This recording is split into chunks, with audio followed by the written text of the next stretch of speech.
accountants. And on my own name, I welcome you all to our second-breaking event organizing collaboration with the Institute of Chartered Accountants and MEPA. As an introduction, my name is aujourd'hui. I'm a director at PwC and I'll be the MC for this event. I shall shortly be sharing with you what our panel members will be sharing with us shortly.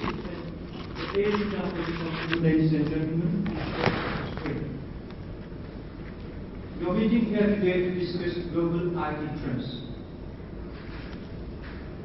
May I please request all of you just to switch your mobile and BlackBerry on the silent mode for the next few hours. Thank you very much.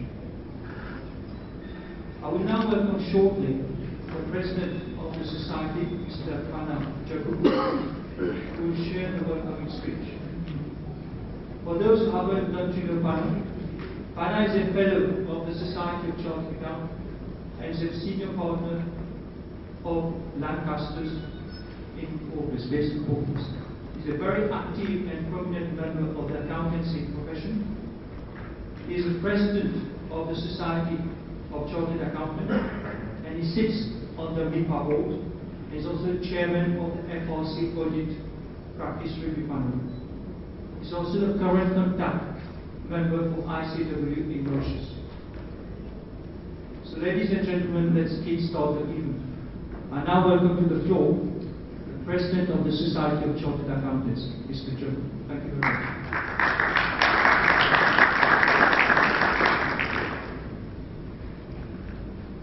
Thank you, Roger, for this pompous introduction.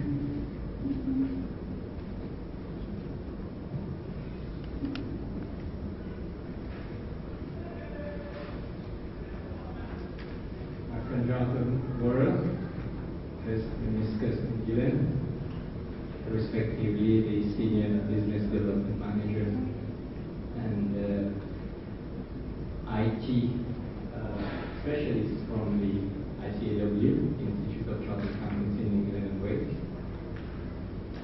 Members of the panel, fellow members of MEPA, colleagues, ladies and gentlemen.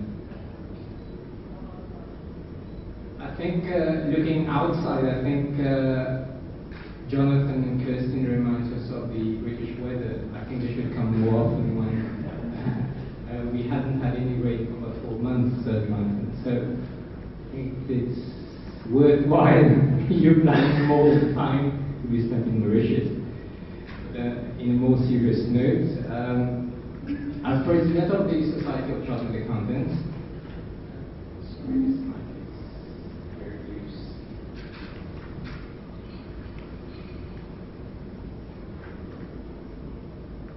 President of the Mauritius Society of Chartered Accountants, I'm also a member of the MEPA board and an active member of ICAW.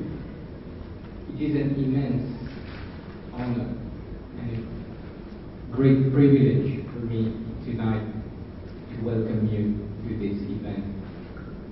This event, which will cover the global IT trend, is a joint organized event by the ICAW and MEPA. This is in fact the second event that has happened. About 3 years ago, Jonathan, if I'm correct, we did an IFRS update course.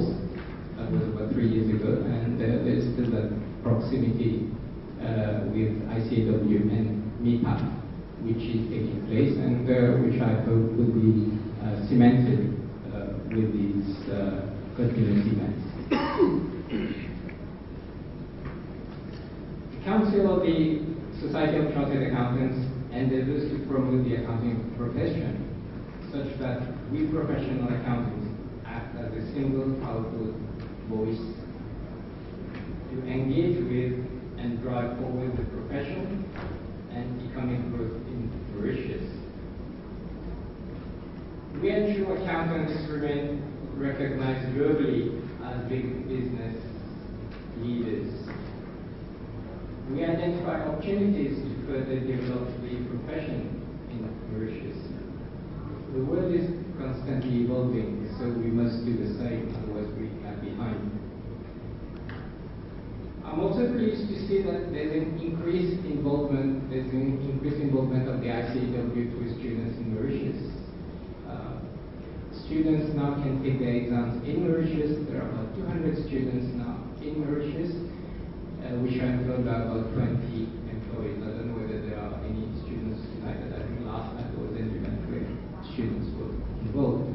But these are steps that are being taken whereby the distance between the UK and the Mauritius profession is getting shorter, and our involvement with the UK profession is getting better.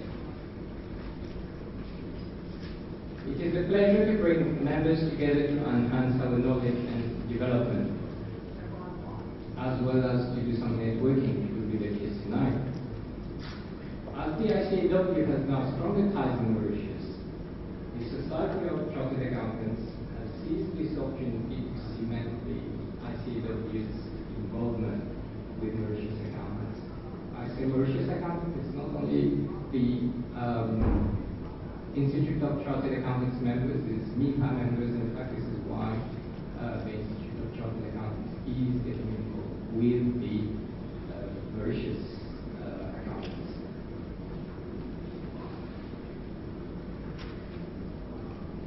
We chose the topic we chose.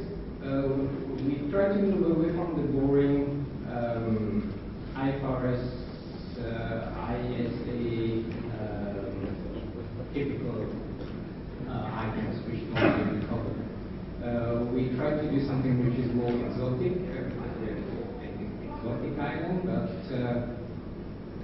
we tried to cover some IT because we accountants myself, I use my list only to telephone. I don't use it for anything else. So we don't like those things that are related with IT, except for some of my colleagues here which are IT specialists. So that's why we brought this panel here for IT specialists to give us more insight into what we're going to talk about. How many of you have got a Facebook page?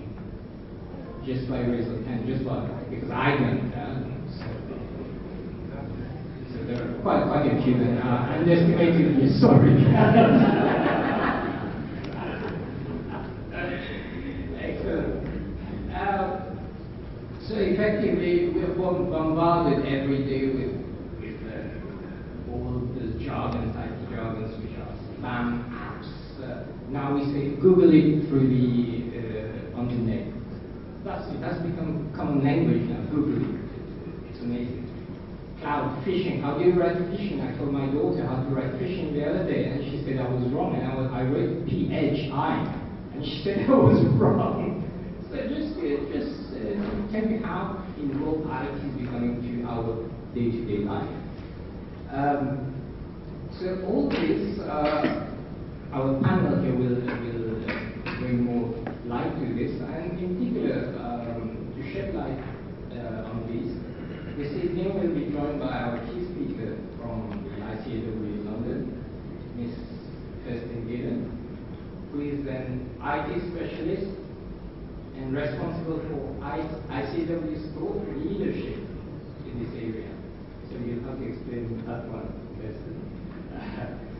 Prior to joining ICAW, Kirsten worked with PwC.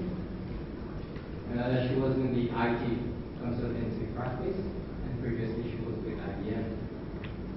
Kirsten's exposure will cover key global IT trends, including cloud computing, social media, big data, and business analytics. Kirsten's presentation will be followed by involvement of the panel. This is where Mr. Dan Fogu, who is the Executive Director of the National Computer Board, Mrs. Sudin Ong, fellow chartered accountant who is with ECN Consulting, and Mr. Vikash Sharma, who is an IT specialist with PwC. So they will bring us more insight in the different fields, how all these integrate and maybe expand as well.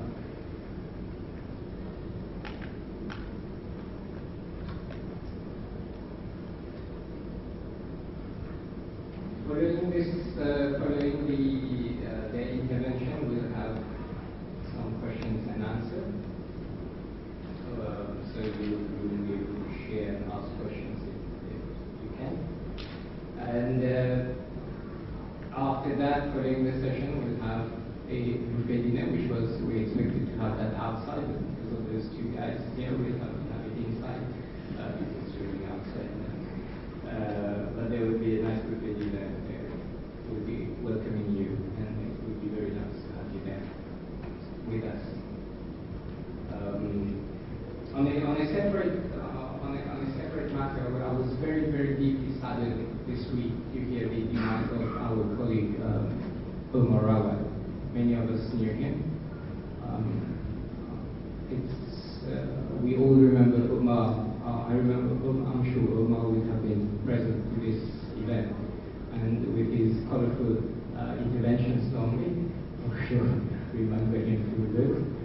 He also had a very successful career. In practice, he was a very strong-minded chartered accountant, and it's with deep sorrow that I convey my condolences to his family, to his wife, to his close relations.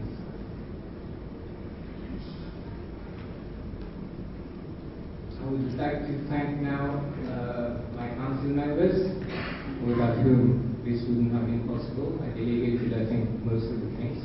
I only did this, in fact. But if you don't know them, Rajiv Basket was the secretary of the Society of Chartered Accountants. Mrs. Sulin Ong was in past President Sulin? Yes. Last year she was president of the Society of Chartered Accountants. The treasurer, Mr. Leitrim, Mr. Bakar Laki, the assistant treasurer Bakar, just raise your hand.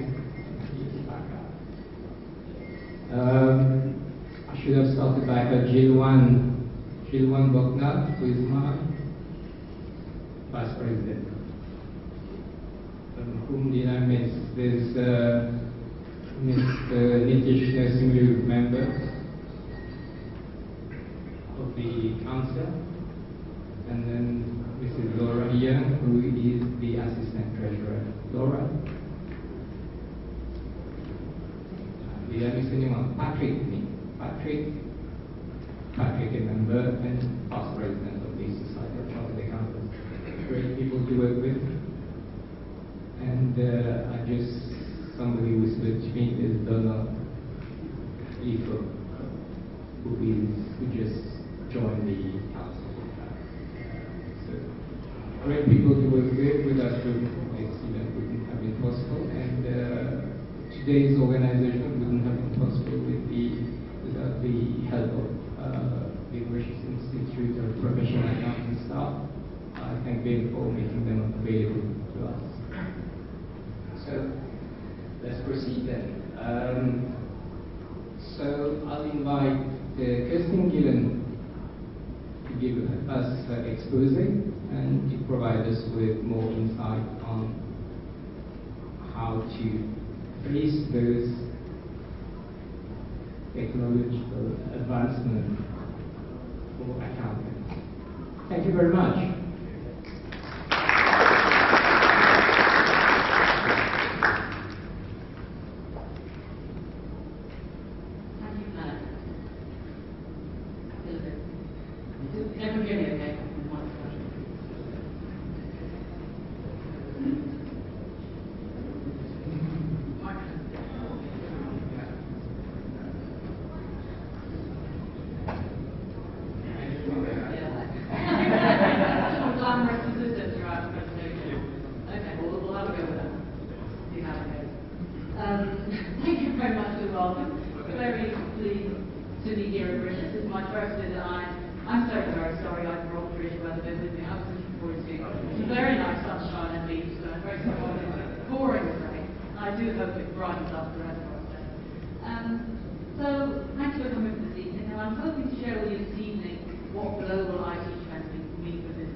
very big topics. It's going to be a whistle-stop tour of lots of different issues, lots of different ideas around technology. And just to give a bit of an introduction, I work in the IT faculty, so I'm a technical manager in ICAW's IT faculty. We are one of 7 specialist faculties the ICAW has. We have faculties in audit assurance, tax, a whole range of areas. But we're working on IT, and our mission, if you like, is to help accountants, help our members make the best use of IT. Our members work in practice, our members work in business. A lot of them make decisions about IT investments. They might be looking at IT security, IT assurance. A lot of them use IT systems. We do a lot of work on Excel, for example, as well as a whole range of accounting systems. So we do cover a wide range of work, and we hopefully a wide range of needs in terms of our members. We're hoping to share some of that experience, some of that knowledge, and some of that guidance we give to members with everyone this evening. So we have 4 basic roles and 4 things that we do. Most of our work is member service, which is providing technical guidance for members around things like cloud computing, mobile technology, social media strategy, information security, cyber security, lots of things I'm going to talk about this evening, and I'll draw some of those publications. I've also brought a library with me, so do feel free to take publications. I'm not taking them personally, so please do take publications. And if you'd like any more, obviously just send me an email. We're very happy to share that with anyone this year. I'm also involved in a lot of public policy work we do. So we work with the government in the UK and in the European Union more broadly, helping to shape and inform policy decisions around technology, so things like data protection, information security, broadband investment, a whole range of things where the government is looking at regulation or policy. We try and provide our members' experience as well as look after our members' interests. As Pamela said, I'm responsible for the thought leadership faculty, and that really is around bringing academics and bringing. Fantastic, thank you very much. So the thought leadership is really around bringing together leading thinkers, particularly academic thinkers, and people from senior roles in business to share ideas, debate particular issues. So, for example, we do lectures. We had a big academic lecture last week where we had 2 professors from the LSE, which was then responded to by someone in practice. We try very hard to act as a bridge between leading academic research and people in practice, because those 2 communities don't really understand each other or communicate very well. So we try very hard to do that through conferences, panels, and lectures. And then finally, we have this other stuff, which is things like this roadshow, coming around the world and speaking to members in various parts of the world, speaking to other parts of the ICAW, which can seem like other parts of the world, but looking, for example, at tax, and we help our colleagues there understand the IT implications of online filing, for example. So this evening I'm going to talk for a little bit about what we call our mega trends. These are the things we've really focused on most with our members, and I'm hoping, as I said, to share some of the advice and guidance we give our members, some of the questions they have and the concerns they have about these technologies, talk about what they need and what some of the benefits are. And then hopefully I look forward very much to hearing the panel's comments, who can then reflect on the Mauritian experience and what you're seeing and what sort of adoption rate you're seeing and the kinds of concerns and issues you have here. So we have cloud, mobile, social and data, and wrapping around all of that are issues of security, and cyber security in particular is something we're doing an awful lot of work in the moment in the UK. So I'm going to start with cloud computing, and this is probably the topic we've talked to our members most about in the last few years. We've written, I think, like 6 publications on different aspects of cloud to help them understand the cost profile, what does it mean, as well as a lot of the concerns about risk and security, and I'll talk a little bit about that later. But I think it's always worthwhile just clarifying what we mean by cloud computing, because it does cover a lot of different things. We often get asked by members, is there anything really new here? Is it not just outsourcing? Is it not just stuff that's been around for lots of years? So what is cloud computing? Well, I always think of it as having maybe 3 key features. Firstly, cloud computing is all about buying IT as a service. So you're not buying assets, you're not buying hardware, software, and IT as an asset, you're buying IT as a service. It's a very different way of buying IT, thinking about IT, which has all kinds of implications around the kind of cost profile and how you access IT. So it's very much about service. It's secondly all about internet access. You can access your cloud services wherever you have an internet connection, which gives all kinds of benefits around mobility. And for example, ICAW's own desktop systems are on the cloud. So I'm sitting in my hotel and click on that, logged into our cloud, and it's as if I'm sitting in London. It's fantastic. As long as you have an internet connection, you can get onto the cloud in theory. So that's one of the other features. And the third feature is that cloud is all about resource pooling. It's all about sharing computing resources around different people or across organizations. So it gives all kinds of economies of scale and opportunities in terms of flexibility and how you access computing resources. So it's quite a different way of buying and thinking about IT. But there are lots of different types of cloud, and they have very different implications. So it's important to really understand what sort of cloud you're talking about. And there's sort of two basic domains, if you like. You can think about it in terms of service. What is it you're putting in the cloud?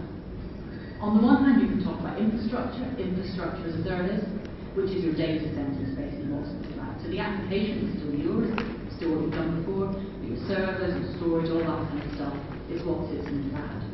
On the other hand, you can also have applications in the cloud. So CRM system, Salesforce.com is one of the earliest examples of a cloud application, or even Hotmail, Gmail, those kinds of email systems are fundamentally cloud applications. So that's very much where you're buying access to a specific software system, not just the infrastructure, it's the actual application. And secondly, who's sharing cloud?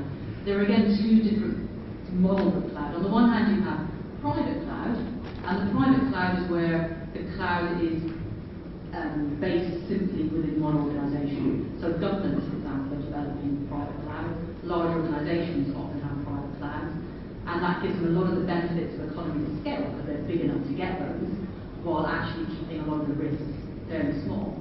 The alternative to private cloud, so the smaller companies, if you don't have the size to a private cloud, the alternative is public cloud, and that's where you are sharing your cloud with anybody. It's open to the public. You could be sharing with your competitors, with your peers, with anyone. It's a public resource. I mean, obviously, you would have security, you have your own bit of that, but the resources are fundamentally shared with lots of different people. So you can see there are going to be very different cost implications as well as risk implications, depending on whether you're talking about private cloud and public cloud. And when we see people saying, oh, everyone's in the cloud, a lot of the time what they're talking about is private cloud, and that's really where we see a lot of traction with large companies, and public cloud is maybe still, in certain areas, still in quite early stages of adoption. So certainly a question we get asked a lot is cloud cheaper? And this tends to create quite a lot of debate. So our cloud suppliers, who we know quite well, are usually very clear and strong that cloud is cheaper. And certainly the idea of resource sharing, it should give you economies of scale. It should make cloud a cheaper way of buying IT. It certainly changes the cost profile. So traditionally, you see you would have big upfront costs. You would then have your small ongoing costs. Cloud is a very different way of buying IT, so you have a much more uniform rental cost. But whether that's ultimately cheaper or more expensive is really quite dependent. And we certainly urge our members to have caution. We have a publication on business case around cloud to help people try and understand the different cost components. And it's important to understand, for example, the contract. The contracts are very different. You need to understand exactly what it is you're paying for, what you're committing to, what the supplier is committing to, and really understand what is part of the cost and what are additional costs. It's also important to think about how complicated the system is. So the more interfaces you have, the more bespoking or customization you have, the less likely you are to get economies of scale, so the cost is probably going to go up. So if you're looking at a very simple, basic commodity system, then that's where you're more likely to get the kind of very cheap type of cloud computing. There are also often quite high internal costs, because the nature of cloud is you tend to use different cloud suppliers. You might have this application with supplier A and a different application with supplier B. You've got someone doing storage. You end up with this kind of patchwork of suppliers, which gives quite a lot of cost internally to integrate services and also to manage all those different contracts, all those different service levels. So there's quite a lot of internal costs to think about. And then, of course, there's always transition costs. Any new system needs training, you need to think about business process change, all those kinds of things also are important costs to think about. So when you balance it out, I know when I was speaking to the members last week, and their view was cloud was never cheaper, particularly by the time you add in all those different costs. I know our suppliers will argue that in many cases it is cheap. So I think it just takes a careful look at consideration. But there are lots of other benefits about cloud. It isn't really about cost. When we ask our members, what is the number one benefit of cloud? It isn't usually cost. It's some of these other features. So firstly, it's about this investment profile. It's not about CapEx anymore. It's about OpEx. So for small businesses in particular, is tremendously helpful. They don't need to invest in IT, they don't need that cash up front to buy hardware and software. it's a much easier way than one. It just provides access to IT systems that small businesses in particular would never have access to. So that's important. Certainly among startup businesses and very small businesses, they're all going to the cloud. Why would they spend money on IT? They just go in the cloud.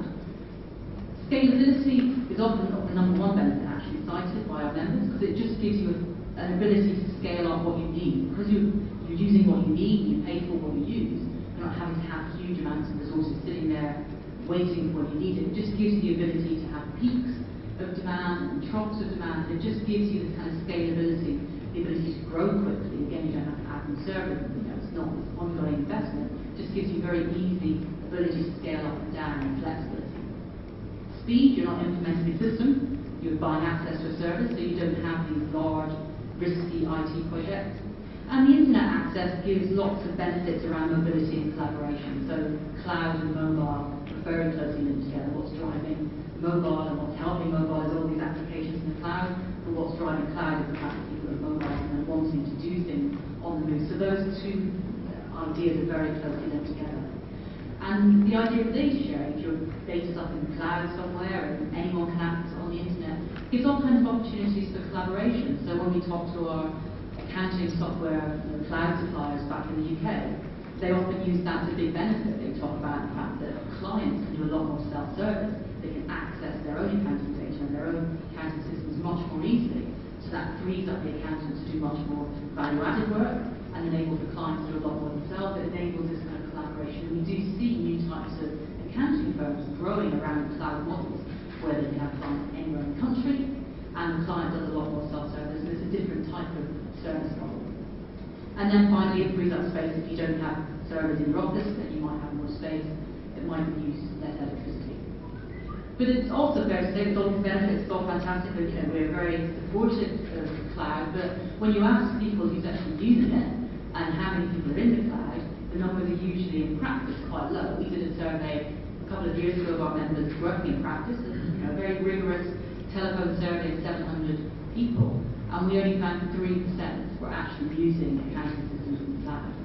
So really very low numbers. And I know that has gone up in the last couple of years, but you're still in a minority currently, and it's certainly taken a while to get adoption going. And there are always 4 concerns and issues that we see when we survey our members and talk to them, and I'm sure they'll resonate with everyone here as well.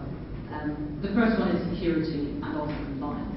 The security, obviously, if you're in a private cloud, maybe less of an issue. Certainly in a public cloud, people have a lot of concerns around the security from external hackers, that kind of stuff, but also the security from other people using the cloud. And part of the problem is that cloud suppliers will generally not want to share with the public and with customers exactly what their security is. They want to keep that secret. They want to keep that away from hackers and attackers. So they want to keep that secret. So it's actually very difficult to necessarily get very much of a sense of what they're doing. Some of them do, but not all of them do. And likewise, assurance models. There are some assurance models around, but the cloud industry, I think, is still trying to work out how best to provide the kind of assurance in this space so that people do have confidence that security is good. I mean, it's interesting, when we speak to suppliers, they always argue that security is actually a red herring. Most businesses, particularly small businesses, actually have very poor security practice. If you look at small businesses in the UK, their information security is not really very good. And they would argue actually moving into the cloud, where you have dedicated resources, you have experts, you're actually going to have a far more secure environment than you would with a server sitting in your office that you never back up and it's not got virus protection and all that kind of stuff. So they would argue that security is actually red herring, and cloud is in many ways far more secure, particularly for smaller businesses. But it's still in many ways a big concern, and I think there's still work to do to try and build that confidence and trust in how it's going. And compliance, again, there's all kinds of legal issues around jurisdiction and where is data being held in the UK. We have issues around data protection. If we have any personal data in systems, that has to sit within an EU jurisdiction. We can't transfer it out. And so that, again, creates certain issues with cloud suppliers. Some of them will be very clear, very transparent with where the data is. Others won't. You need to look at the supplier and understand exactly what they say they're doing. And again, we've got some publications in this area that looks at some of the questions you might want to think about. And again, there's a lot of concern about putting information and sensitive data in the US and using US companies sometimes because of the kind of access that the government sometimes has over their So we certainly see compliance and security as usually the number one issue. Secondly, availability. It's dependent on broadband and mobile access and things, and that's fantastic, but it's dependent on broadband availability. So for a lot of places, a lot of countries, a lot of people, that is a practical barrier to really adopting cloud, particularly for more critical business services. Unless you're confident you have a really strong network access, then it's not necessarily something you'd want to do lightly. The third issue is lock-in. So you put your data in the cloud, can you get it out? What happens if you don't like the supplier? What happens if the supplier goes bankrupt? How do you think about that process? What is the data that you're going to get out? How do you make sure that's in the contract? And you thought about those kinds of issues. And then finally, customization. Cloud really is based on commodity, simple IT.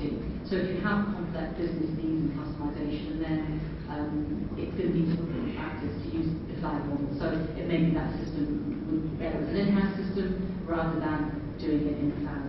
So we have, as I said, a range of concerns which do slow down adoption and practice. These are some of the kinds of advice we provide members. As I said, there's a number of publications on the table and around the room, so feel free to take copies of them if you want. Looking at things like security and the kinds of questions you can ask suppliers, how independent assurance might work, and the different models there are available. Looking at availability, how you can back up data to another supplier, for example, how you can avoid lock-in, some of those kinds of issues and the kinds of things you might want to think about if you're looking to adopt cloud native and make the use of some of these new technologies. And here are some pictures of our publications. So do feel free. So there are some here. I'll send you an email if you're interested in finding out more. And finally on that, I do have the opportunity to travel around and speak to members of various parts of the world. I'm very, very lucky. And last year I had the opportunity to go to China. And what is interesting is just that these kinds of issues and these opportunities are very, very similar wherever I go in the world. So in China, they're spending a lot of money investing in cloud computing. This is being presented at Hong Kong, actually looking at cloud opportunities there. But we spend an awful lot of time talking about data protection and security. So it's the same issues and the same concerns. And in terms of international adoption, our impression is that the US, with the kind of suppliers they have, is the most advanced in terms of adopting cloud, as well as all of the stuff you need markets, you need suppliers, you need an industry to grow up and to provide the right kinds of services. But the US generally we see is probably furthest ahead. Europe is trying hard and trying to catch up, and then Asia and Africa are looking to make investments, looking to build cloud industries, and also looking to make the most of some of these technologies. So the next thing I'm going to talk about is a whistle-stop tour of lots of different trends. So I'm going to talk now very briefly about mobile technology. As I said, that's very closely linked with cloud, and this is quite an interesting graph, because what this shows is the growth of the world population. So the big thick line is the world population. You see going up to about 7.5 million. The little green hump at the bottom are fixed line subscriptions, and that blue spike are mobile subscriptions. So you can see the massive growth in mobile technology in the last 10 years. And it's predicted that next year we will have more mobile subscriptions than we'll have human beings on the planet, which is quite an interesting statistic, and that's partly driven by some of us having lots of devices. You might have more than one phone, you might have a tablet, various devices that might have mobile subscriptions. But it's also been driven by massive adoption of mobile technology in Africa and in Asia, and countries seeing mobile technology as a way of just leapfrogging an entire generation of kind of laptop and some fixed technology, and just moving straight into mobile technology, which is really interesting. So when we talk to our members about mobile, there's a range of things we talk about. Partly it's about how you can make use of these trends to enable more flexible working. Employees can work from home, they can be more productive, all kinds of ways of improving business processes, a way of engaging with customers. A lot of this is being driven by the fact that customers want mobile applications. So what are the kinds of things you might want to think about? If there's a mobile app, what would customers be interested in? But certainly the trend that's been very, very strong in the UK, and we've talked most of our members about, is this thing called bring your own device. I don't get the impression it's in Mauritius yet, but this is what we've been talking about a lot, which is, as the title says, all about using your own device. So companies are not giving out corporate phones maybe, the employees are simply using their own phones, their own laptops, their own tablets to tap into corporate systems, which potentially might reduce your IT costs. Great, so employees buy their own devices, fantastic, you don't have to buy them. So there might be cost implications. Employees employees may well be happier using their own tools and making more innovation, all these kinds of ideas. But at the same time, as you might imagine, that gives security managers a bit of a headache, and they tend to call this bring your own disaster, and they really hate this trend. Partly mobile devices generally are small, they're easy to lose, our iPhones in particular in the UK are stolen continually, they're very popular targets. So what happens if you've got data on the phone and things like that? So in any kind of mobile device, there are going to be concerns around security. But bring your own device raises additional concerns. So for example, if I've got all this data on my phone, and I do use my phone to access ICAW systems, if I've got all that data, what happens when I leave? Do I just walk off with your customer list? How do you control those kinds of risks? And what you tend to see is you just have employees with their phones, which just got this mix of personal data and business data, and it's being used by family members, and it's just there's lots of control. The security managers are really struggling with this, but it's kind of not their choice. It's what employees want, it's what employees are demanding, it's what they're doing. So it's one of these areas where organisations are really having to catch up with what consumers are doing. It's consumers that are driving the trend, not businesses. So again, we have tips, we have a publication in this area looking at some of the kinds of things businesses can do around written policies, trying to clarify who owns data, what happens when an employee leaves, maybe restricting the devices that can be used, making sure employees do take advantage of security. Because a lot of these devices now do have very good security in terms of authentication and encryption, so making sure that employees actually use some of these facilities. And as I said, thinking through what happens when employees leave.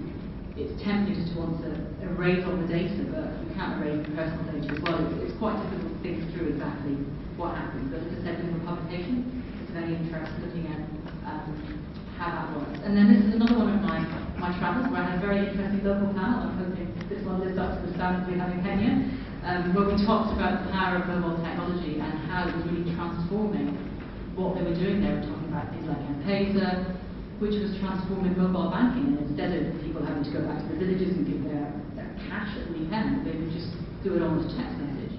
Quite, transformational technology, very simple technology, which can possibly teach us in the UK some lessons about those complicated things, and really focusing on the real needs and things that make a difference. But very interesting, and actually, it's these things, these road shows, it's great to come and share knowledge and experience, but it's also great for me to learn what else is going on and take that back to our members in the UK. I wrote up an article in Kenya which has been published looking at exactly what they're doing with mobile technology. So another trend is very much about consumers driving the debate and businesses having to figure out what to do in response is social media. There are lots of social media platforms. These are probably the four biggest ones that we look at: LinkedIn, Twitter, Facebook, YouTube. And these platforms all have very different purposes. They do different things. Some of them are about sharing content. Some of them are about communicating with customers, getting feedback. Some of them are about network building. Lots of different purposes, lots of different objectives you can have from engagement with social media. I think it's fair to say our members have been a little bit sceptical as to really what social media can mean for business. Is this not just something for people, young people, to kind of sit and to play ridiculous games and put photos on, and what does it actually mean for business? And I think particularly our accountants working in practice maybe still are a little bit sceptical, but we've certainly seen a sea change over the last few years, so that for organisations that are very consumer focused, social media is just an essential part of how you do business. It's how customers want to communicate, how they want to contact businesses, and it's how businesses increasingly are communicating all kinds of things, how they're doing brand, there are opportunities for free marketing, viral marketing, get your customers to do your marketing for you, if you can get things to go viral and get spread around. There's all kinds of interesting things you can do. We've seen some great examples. So for example, we had a failure in one of the banks last year, or earlier this year, where their systems just stopped working and nobody could get any money out of the ATM. And they were generally thought to use Twitter brilliantly to kind of diffuse the situation, to respond to customers very, very clearly and very helpfully.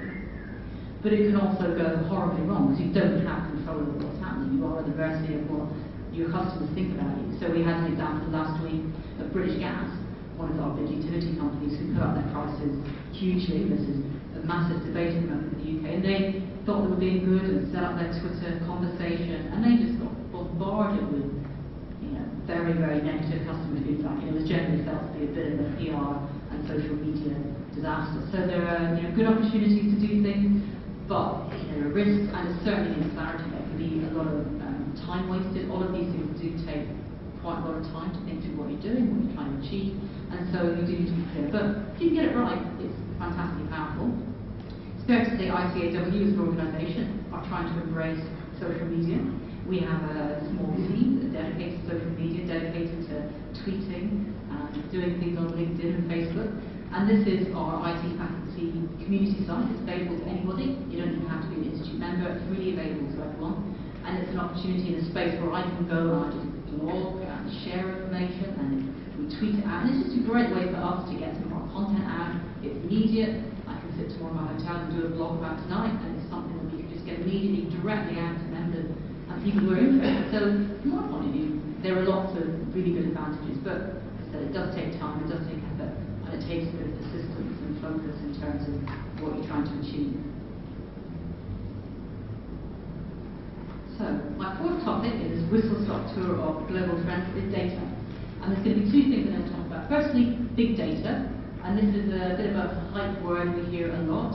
There was apparently a business survey done last year, and big data was the most annoying business term that everyone was using. Because it's one of these terms we see an awful lot about, but what really is big data? And big data is typically defined by these three V's.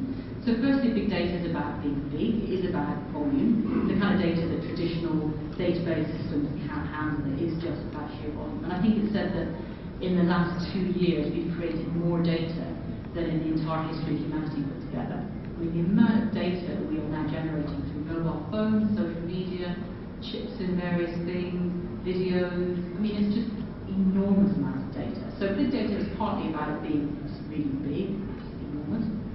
But it's also about velocity when we're looking to use big data. This isn't about data that tells you what business did last week. It's not historical.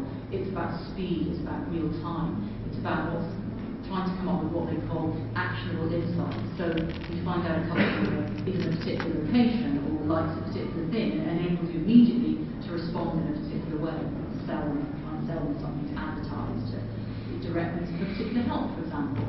So it's about real-time, immediate impact. And then thirdly, it's about variety. Most of big data is unstructured. I think 80% of the data we're creating now is unstructured. It's photos, it's social media chat, it's video, all that kind of stuff, which isn't really the kind of data most organisations use. Most organisations are very focused on structured transactional data. So thinking of ways to use this and marry this in with traditional data is quite challenging, and we're seeing certainly most organisations still in fairly early stages of figuring out what on earth to do and how to make use of some of these trends and some of this data. But of course, data in itself is fun, but you need to do something with data. You need to get some insights and knowledge out of it. So alongside data, we've got analytics technologies. And if you go back a few years, the leading edge of analytics is all around chess. I remember quite a few years ago now, it was all about IBM's Big Blue computer beating Gary Kasparov, the great chess master. It was a tremendous achievement of computing power. But that's all about applying rules and optimizing resources. I mean, that's airline management, yield systems, how you price things, and it's all about balancing stuff. It's all about application of rules. If you look at analytics, and what analytics is about, the kind of leading edge of that now, it's really around predicting the future, predicting what people are going to do, making recommendations. It's about answering questions and doing diagnostic capabilities. It's around advanced simulation. It's around finding patterns, finding connections in all this data that you maybe otherwise wouldn't be able to find. And a good example of where we're at, the leading edge of this, is now the driverless car. And the driverless car is all about, as you might think, a car that doesn't need any human to drive it. It's got sensors, it's using GPS, it's got all this different computing capability and all this sensing capability, and it can drive itself, inevitably, massively more safely than when we've got a human actually at the steering wheel with their mobile phone and they're chatting away. And driverless cars are generally got to be a far safer solution. And the interesting thing about driverless cars is the speed of change. It was less than 10 years ago, it was about 7 years ago in the USA, there was a big competition for a driverless car, and one that could drive 100 kilometres or something. And they just couldn't do it at all. They didn't get more than 10 kilometres without the car falling off the road. And in less than 10 years, they've developed now driverless cars that drive hundreds of thousands of miles Google and other car companies have put a lot of money and effort into this. And driverless cars, the technology's here, it's what can be done. The issues around driverless cars are now legal. What happens if there is a crash? Who do you sue? The issues are economic. How can you make this technology actually affordable for people? And the issues are kind of social. Are you comfortable sitting in a car that's not being driven by a human being? There's kind of a lot of social and human interaction we need to get past before we're really comfortable with driverless cars.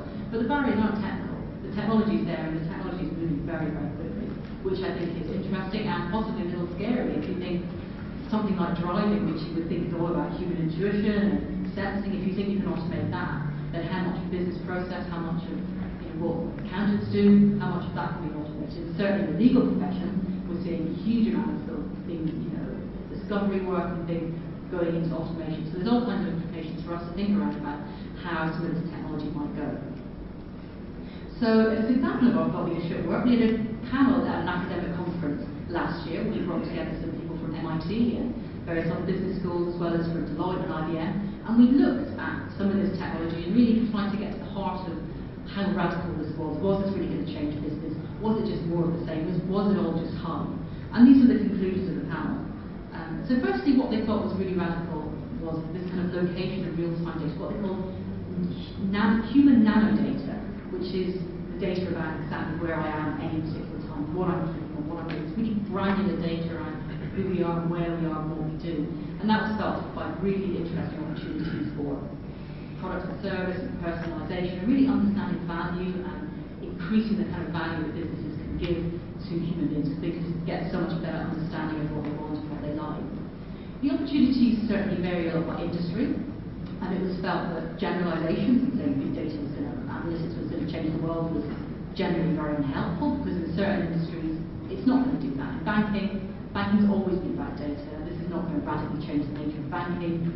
It will give some more data to play with and to get some insights from. It's not going to radically change what bankers do.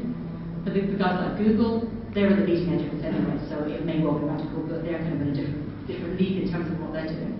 But there are examples where you can see organisations completely shift what they do by thinking about data and embracing data. And Nike is often given as a good example of this. So Nike were a shoe manufacturer. They were about brand, they were about supply chain, they made shoes.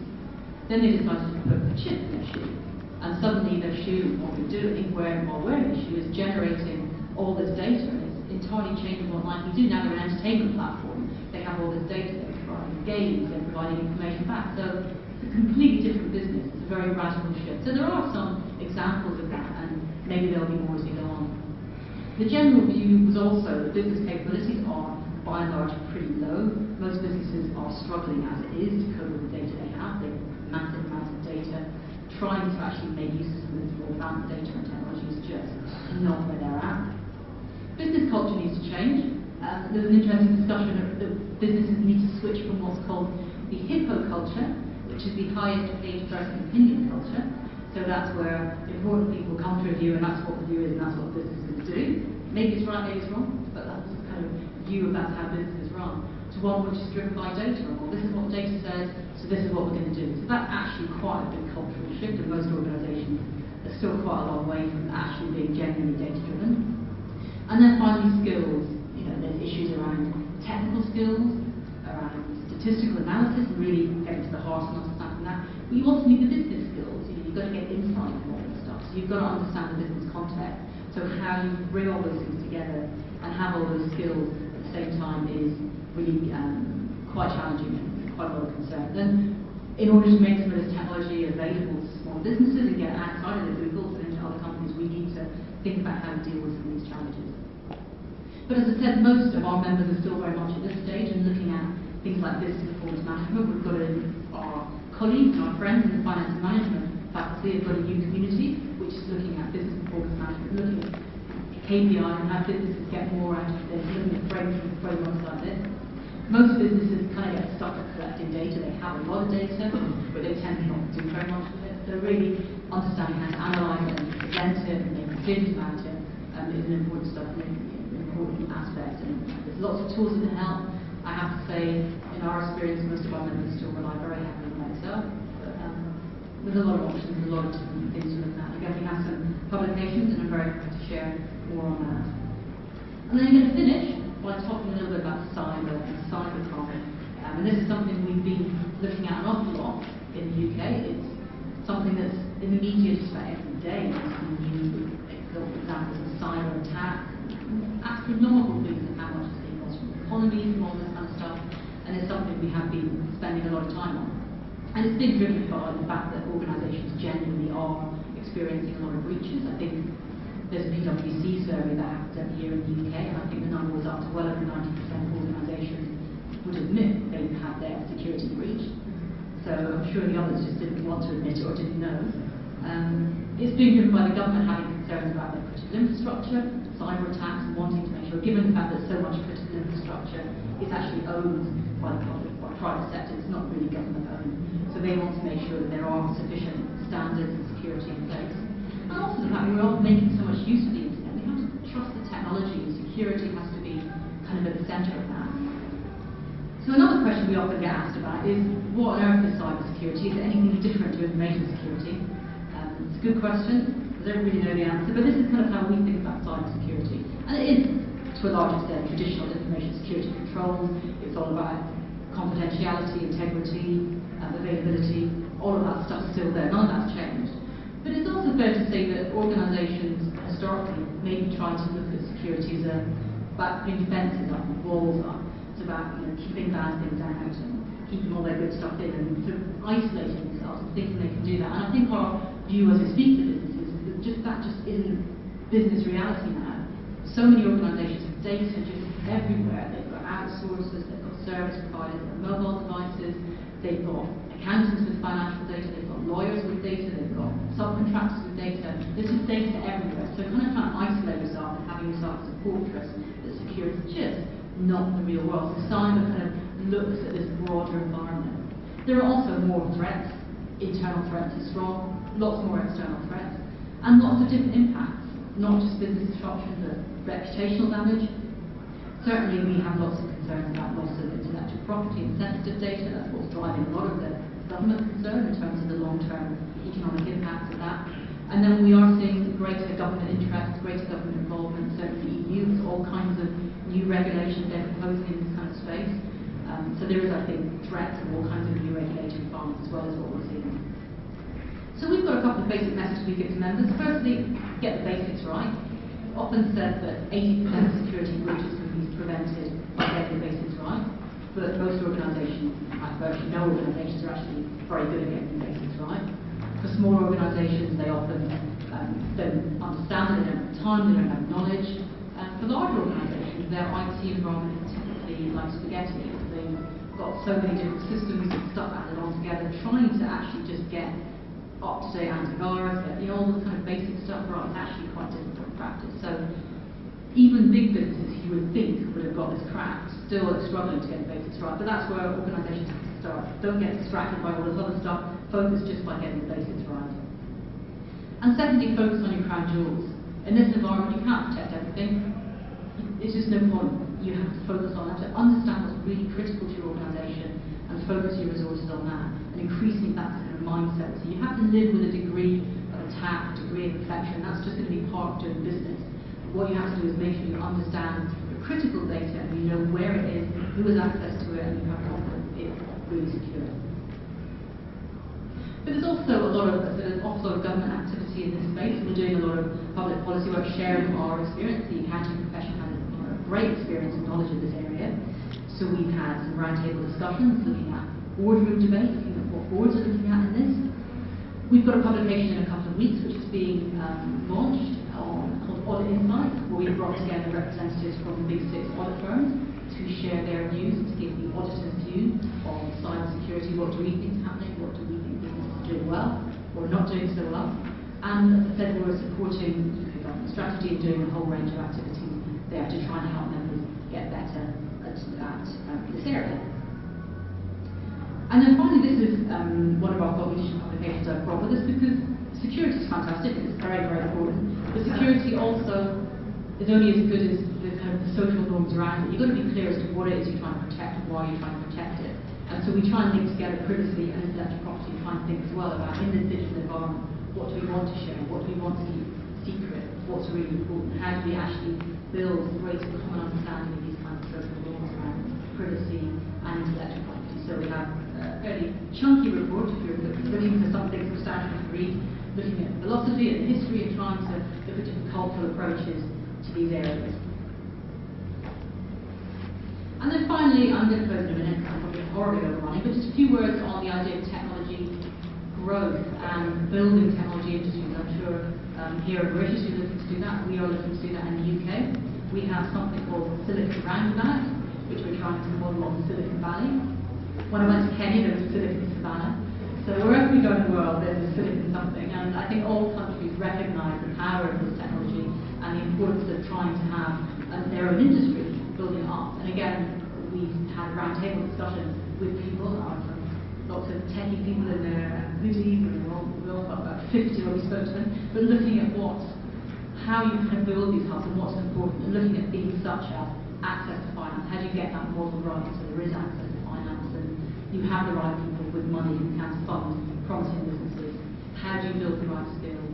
How do you get this kind of early adoption cycle so that people try things, you get synergies across products? Because in so many of these digital products, it's about network effects, it's about getting early adoption, about working with other kinds of products. And how do you get the right culture? I mean, Silicon Valley is built on people taking risks. They may not work for very much money, but they'll take a lot of share options. So if they hit big, they hit really big, but they're prepared to take risks. Most people don't hit big. Whereas in the UK and Europe generally, we just don't have that kind of culture. We want salary, we want much more security. So, what are some of the cultural aspects around taking risks and trying to build up that in the technology industry? So these are my contact details. They are on the handout. You're very welcome to email me. The Splash Information Systems is my thought leadership page. All the material there is freely available to everyone. And I've got articles on, for example, Kenya, business analytics, a lot of the stuff I've talked about this evening. And they are freely available now. As I said, feel free to email me, and I'm happy to send over any communications you're interested in. And with that, we're going to have a panel. So I'm going to hand over to Rajiv to introduce the panel stuff.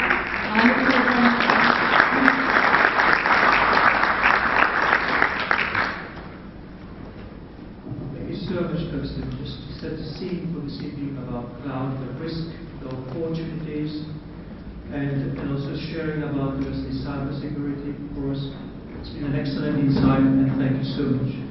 Now, ladies and gentlemen, we'll have some short intervention from our panel members, and thank you, Fana, for joining the panel as well as the moderator for the sessions. Ladies and gentlemen, our first guest is Mr. Dan Koku. Mr. Koku is the Executive Director of the National Computer Board. He has more than 20 years of experience in the IT field, spanning from software development, project management, IT strategy and policy development. He has held several key positions with different organizations, including Merrill Lynch, Barclays Bank PLC, where he has been the Head of Information Technology and also Head of Information Technology for Mauritius, before joining the National Computer Board as Executive Director in 2008. Mr. Dan Koku, it's a pleasure for having you with us this evening. Thank you very much.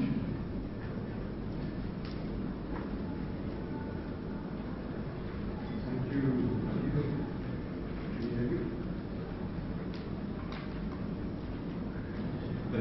Thank you, Rajiv. Good evening, everybody. First of all, I would like to thank the organizers to having given me the opportunity to participate in this very interesting event. Thank you for sharing with us all your perspectives, and I'm sure that would be very helpful to us when we review or build some of our strategies and policies.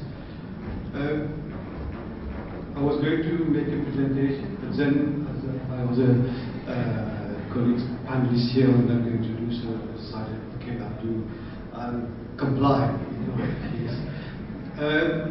Basically, I'm from the National Computer Board, as mentioned by Rajiv. Just briefly, National Computer Board is a parastatal body operating under the aegis of the Ministry of ICT. Our activities are quite wide-ranging. We from ICT policy, strategy formulation, up to operations. In fact, currently we are responsible for running of the government command center, which is in fact the national data center of the government. But we are also involved in IT security, ICT culture promotion activities to address the issue of digital divide, industry development. In fact, this year we would be organizing the 20th edition of the biggest ICT event in Mauritius, known as Infotech. I'm sure you must have heard about Infotech. That's one of the platforms we organized for businesses to make business contacts, and also to the general public to come in touch with the theme of your presentation today on the latest trends in ICT technologies. And also, we as I mentioned, we are in IT security, so we do IT security awareness for businesses, but also for general public. To react on what you have said, the government perspective on the latest trends in ICT. First of all, I would like to mention that ICT has become very important at national level. In fact, it has become a key sector of the economy. Currently, the third pillar, contributing up to 6.5 up to 7% to the GDP. And to put that in perspective, tourism is 3%. Mauritius is very much known for tourism, but ICT is not far. And at the level of the Ministry of ICT, the objective is to make ICT a key pillar of the economy. We mentioned Silicon Valley, but right now we are sitting in our cyber city, where we haven't used Silicon or Cyber. This is a cyber city. Only a few years ago it was all sugarcane. And today in Mauritius we have more than 575 IT companies operating in various, in fact the whole spectrum of ICT, software development, but very much in call centers and business process outsourcing. Maybe let me just react on IT security. That was the last topic you spoke about. At the level of the government, we have set up what is known as a CERT. CERT is a concept which many countries have adopted. And it's in fact, CERT stands for Computer Emergency Response Team. It is run by the National Computer Board. It is the focal point, in fact, for IT security in a way to build capacity, awareness, but also we do incident handling. So whenever someone, in fact the general public, government of course, has an incident, they can report to CERT, and because of our relationships, collaboration we have with international CERTs, we are able to help them. Because most of the time, as most of you are aware, IT security is not limited to our national borders, so the response cannot be limited to our national borders. International collaboration is key, and we have been helping many institutions, professional institutions, present in handling IT security. In the context of IT security, as you rightly mentioned, prevention is key. It's better to have a problem in the first instance rather than deal with the problem. So we do a lot of awareness, also at the level of the general public. We have a child online protection plan. We do awareness sessions in schools. We have trained also ICT teachers and at the level of primary, but also at secondary level on the good practice, how to use the internet in a responsible manner. You also mentioned skills in the context of big data, skill shortage. As I mentioned, ICT has become a important sector of the context of races, and skill shortage has been always one of the issues operators has been highlighting at the level of the government. And recently, last year, in fact, the government came up with tried to address the issue. But what we understand is it's a global issue. It's not all countries are having the same sort of problem. But what we have set up, what we have called the ICT Academy. Basically, what the operators complain about. Also, sometimes people have the qualifications, but not the right skills that the industry is looking for. But it remains a challenge, because ICT Academy will have the same challenges in a way, because the industry is moving, technology is moving so fast. So it is a challenge.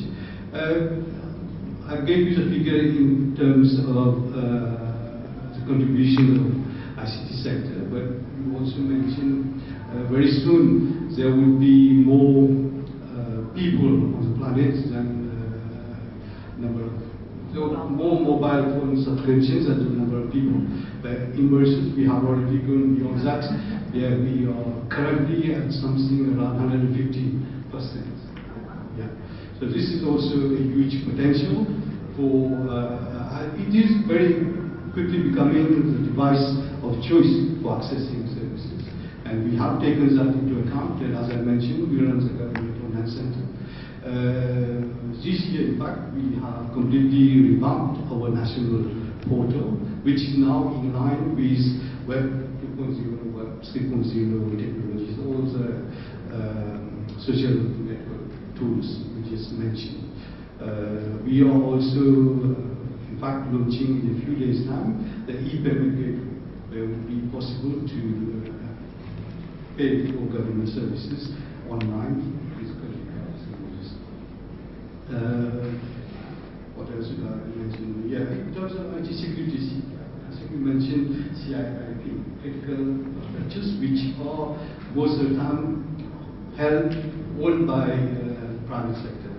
And one of the challenges that we have, when I was talking about IT security, it's very important for us to know what is happening. Because one incident in one sector may have implication in other sectors. And one of the challenges we have, most of the institutions don't want to report the IT incidents. So we are coming up with what we call the Critical Information Infrastructure Protection Framework, where we are thinking, initially maybe it would be on a voluntary basis, but it doesn't look like it's working, to make it probably mandatory to report IT security incidents. Well, in terms of big data, we have an initiative at the level of the government, what is known as open data. Basically, government open data. As you rightly mentioned, the volume of data is increasing drastically every second. It's the same thing at the level of the government. The government collects a lot of data, and that's very useful data for everybody, in fact, businesses and also the general public. So we are coming up with a policy plan. We are working with the World Bank to come up with a government open data policy, whereby the government will make available to everybody government data, probably we start and that would be, I think, help in, first of all, the government itself to be more transparent. Like people will know where's the taxes, the tax we are paying, where's the revenue, which specific areas they are being spent, but also in terms of innovation. As I said, ICT sector is very important. We have several segments, and one of the areas where we want to focus for the next period is software development, and particularly mobile application. And I think hopefully the government will also help in those areas.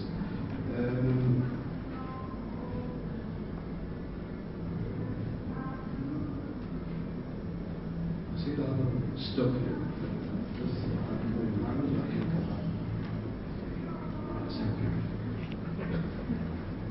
Thank you very much, Dan, for sharing the evolution of the IT sector on the island. It's been a very interesting insight, especially from where we were, where we are, and where we intend to be. And it was very fascinating just to hear about all the legal loopholes that you want to close, especially about people just getting more mandatory, just to obviously share about potential breaches and all the rest, and nurturing obviously the academy school and all that. That was just absolutely brilliant. And please continue the good work that you're doing.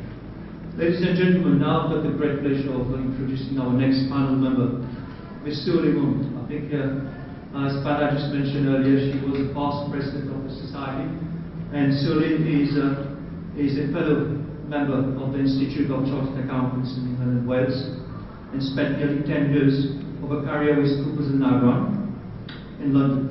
She's currently partnered with DCM Consulting and has over 20 years of IT experience in consulting and both in local and African market. I'm sure this will be very interesting insight from Suleiman. She also sits as a council member of the Mauritius Society of Chartered Accountants. Without further ado, Suleiman, the floor is yours. Thank you very much. Thank you, Rajiv. Right, I just wanted to make a few comments and put the local scene, being a chartered accountant in IT. I often regretted coming into IT, I should say, in practice, but never mind. Just to give you a background where Mauritius has come from in the last few years that I've been working here. We had a wave of all the companies in Mauritius and government organizations looking to computerize their financial systems first. All the ERPs were the popular trend. Whether the popular packages around the Oracle, SAP, Microsoft Navision, ECPAT, Pastel, QuickBooks, if you go down the scale. And once they started computerizing the GL, AP, AR, cash book, fixed assets, then there was another wave. Okay, let's put in our logistics, purchasing, inventory. And then there was a third wave. Let's put in HR and payroll services on our ERP system and go for self-service modules like self-service leave application, self-service recruitment over the internet. So there is this, this part has more or less been covered already in Mauritius. Most people are already stabilized in their financial systems. So what next? We have all these ideas that Kirsten has put forward. Cloud computing, obviously. You've heard you usually hear all the good news, cloud computing, change from CapEx into OpEx, you pay on the rental service, you save on infrastructure, etc., etc. But it's very hard to convince anybody, and I don't know any clients yet in Mauritius, who are willing to go into the cloud for their financial systems. I've tried to talk to loads of clients. It's my data, what about my confidentiality, my security, how can you have my competitor on the same server? You know, we haven't got that yet. I was quite pleased to hear that only 3 of the 700 people that you surveyed in UK have gone to the cloud. So we are not so far behind yet, so we'll get there one day. Then big data, wow, this big word. As some of you may know, the statistics has probably changed by now. 90% of the world's data was created in the last 2 years. We are inundated by data. I myself can't manage my emails. You know, I step out of the office for 2 hours, I get 200 emails to reply to when I come back. It's impossible. So think of all the C-level executives. So what we're finding, the new trend now is everybody has got so much data, but the C-level, they're only looking for dashboards, business intelligence tools. So all they want, and we've seen quite a lot of trend, and we've done quite a lot of work in this area as well. All the C-levels said, forget about the data, leave it to the operational managers. I don't want to see all these Excel-looking spreadsheets and reports with lines which look really ugly.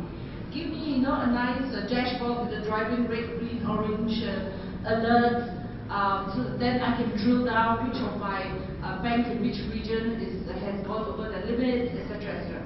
So we're seeing quite a lot of that happening in Mauritius for business intelligence and analytics. That's one fallout from the amount of data. The second phenomenon is most of the data now is unstructured data. So what do? You know, bankers, they come in, the first thing they do is write a report and they send it to somebody. You know, everybody has got a report, a letter, email, a fax, so, and handwritten forms. So this next wave that we have observed is content management. Everybody's now thinking, well, how am I going to digitize all this data and have a paperless flow for at least a work trail management? You know, as long as I've in IT, everybody has been wishing to have a paperless office. It's never really happened. In fact, we've generated even more paper. But now with new tools that we have for content management, we are starting to get requests from people, digitize all my forms. Whether it's handwritten forms, we can digitize it, and then do a workflow for approval from me to you, to you, to you. So this is a very common request that we are seeing now, as people are having more and more files that they want to try to get rid of. And I'm pleased to say that this request is not just coming from the private sector, but also from parastatal and government agencies. So maybe we might have a paperless government as well. So the other nice thing about having workflows and what we call this content management is all this data help to make better business. We need to collaborate. So when we have these documents digitized with these new tools that we have, we can actually type it and say, okay, I'm a bank manager, customer relationship manager, send a mail to Pana and say, oh, Jonathan has an interesting balance on his account, why don't you go sell him some interesting instruments to invest in, and send that electronically for Pana to do an action on it and then send it on to somebody else electronically, and it's all traced without any big files flowing. The other phenomenon or the other trend, and it's come to Mauritius as well, is mobile technology. We are seeing more and more people asking for development on mobile devices, and software development is one of the key things that the government of Mauritius is trying to advocate. So we've had a lot of requests from companies, for example, for salesmen to do the ordering of the handheld devices, to do the cash collection, check the stocks back in the office using their handheld devices. We are seeing requests from construction companies saying, you know, my field supervisor needs to check at what percentage complete the building is or the road is, instead of putting it on paper and sending it back. Give me a little application to be able to record a percentage complete.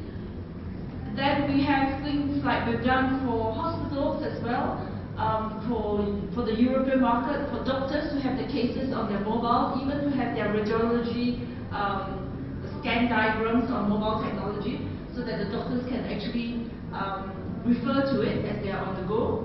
Hospitality industry, for hotels are increasingly looking to use mobile technology to be able to capture customer experience online, so that they can respond very quickly to the customer who are in the hotel, who are using their devices to send feedback about the hotel.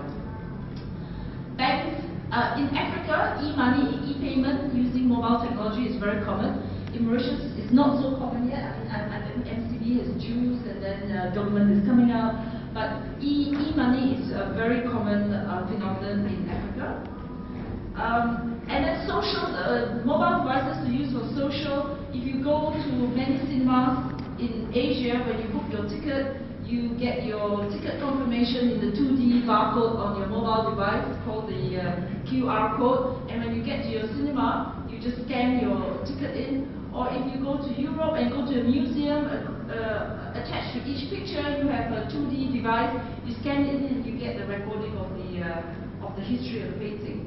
So all this is really coming in, and I think it will overtake PCs. Everybody will be using the tablets and mobile devices. This is the future if you want to go into software development.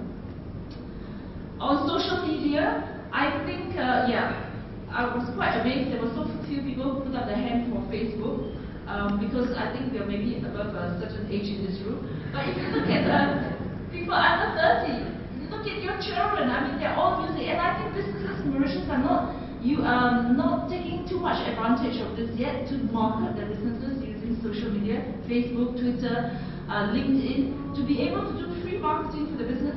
And I know organizations overseas, the HR department of these organizations, they are constantly monitoring the Facebook accounts. If you really want to know what your employees are saying about you as a business leader or as your company, don't bring them into a room, check their Facebook account, then you really know how they feel about you. So your HR department could be looking at all these things to get some interesting feedback for you to improve, whether they really think we are doing the right thing as business leaders. Interesting bit. Social media, I'm learning from my kids. I had an interesting acronym the other day. I was watching my daughter typing and suddenly she typed POS and everything stopped. I said, what's POS? Point of sale? No, parent over shoulder. Everything stops, yeah? So, just social media, go talk to your kids. The last point I wanted to comment on is skill shortage. It's true, in the IT industry in Mauritius, there is a skill shortage. Everybody that I know who has a kid is doing accountancy, and nobody I know who has a kid is doing IT, because I don't know, people don't want to get into IT. It's got long hours, lower pay, I don't know. So there is definitely a skill shortage, and government knows it, and we've had many dialogue with government, private sector, and government to try to address this. And the other thing I think maybe we are lacking a little bit in Mauritius is innovation. We really need to innovate if we want to be a big player in the IT sector in the world, which I think is a global market. That's all I have to say.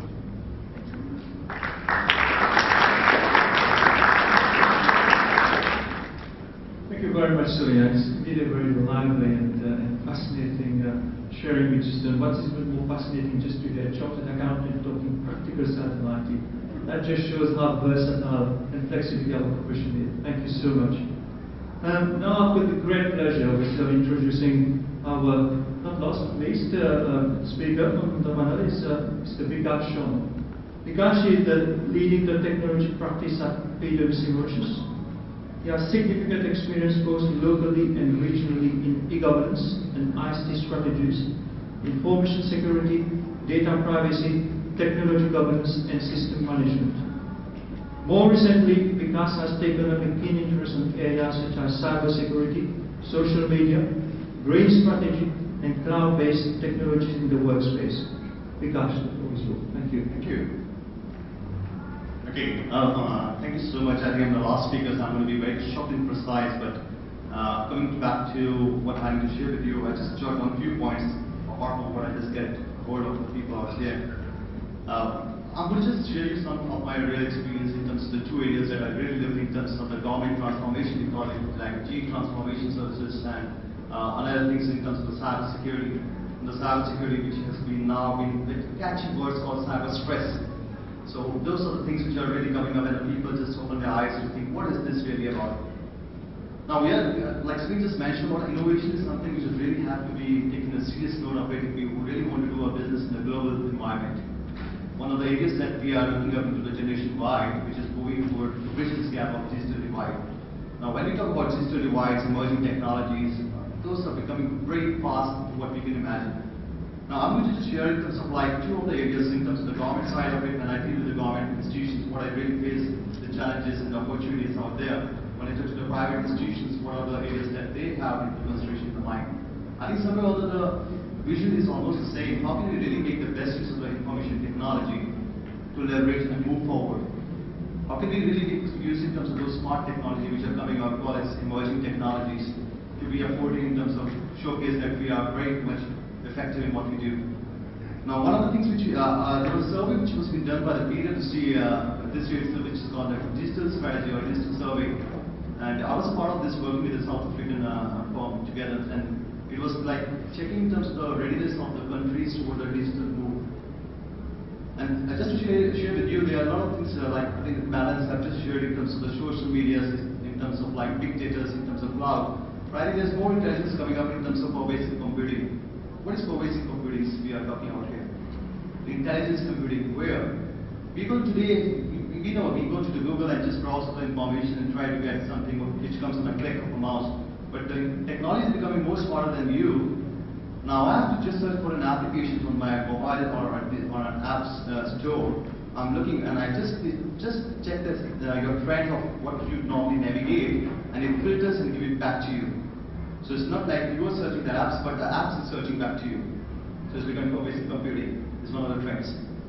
Another thing which I like to touch is the big data, which is one of the analytics things which is coming up quite often. So I think what is really all about, like people are growing their data after data. So years after you can get gigabytes, terabytes of data which have been holding financial information which are there. But what are we really doing with this data?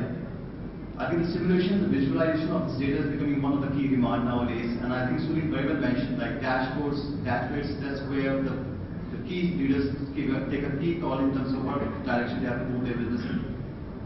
Working closely with the government sectors in the driving some sort of e-governance strategy from the last 7 to 8 years now, and working on some of the national level projects, what I've really observed in terms of there's a drive in terms of like we want to make use of the technology, but we at the same time have some fear around it.